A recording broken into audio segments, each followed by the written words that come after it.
Hello साथियों, मैं आपको एडवर्ब के विषय में बता रही थी। एडवर्ब के विषय में मैंने बताया था कि एडवर्ब 3 टाइप्स का होता है। Simple adverb, relative adverb and third interrogative.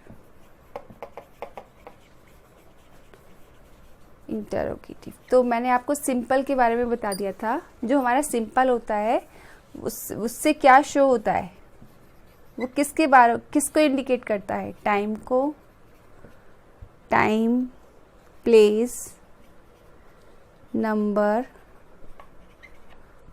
Manner, degree और क्वांटिटी, affirmation एंड negation। ये बता दिया है कि जो सिंपल एडवर्ब होगा हमारा, वो हमारे ये चीज़ों के बारे में बताएगा।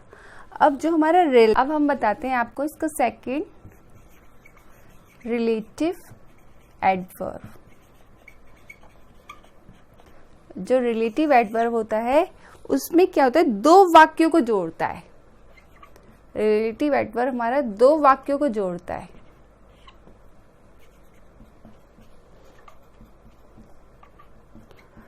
और उसमें क्या करेगा, 2 वाक्य को जोड़ेगा और अपने से पहले यूज होने वाले नाउन में क्या आएगा हमारा? Time, place, manner, reason. इसको अपने से पहले यूज होने वाले नाउन में टाइम, प्लेस, मैनर और रीजन को स्पष्ट करता है। For example,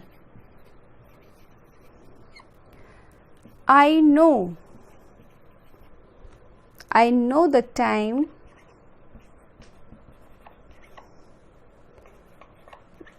when she will come here.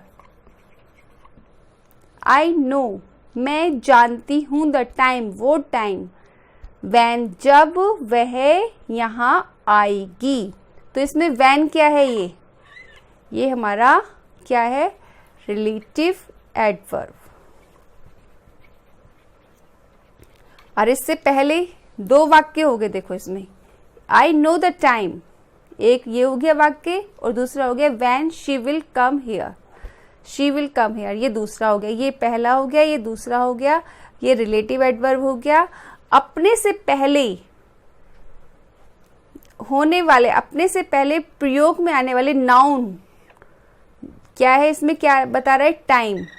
Time, place, manner, reason को स्पष्ट करता है। तो ये टाइम को स्पष्ट कर रहा है कि I know the time when she will come here, जब वह यहां आएगी। तो ये रिलेटिव एडवर्ब हमारे टाइम को स्पष्ट कर रहा है।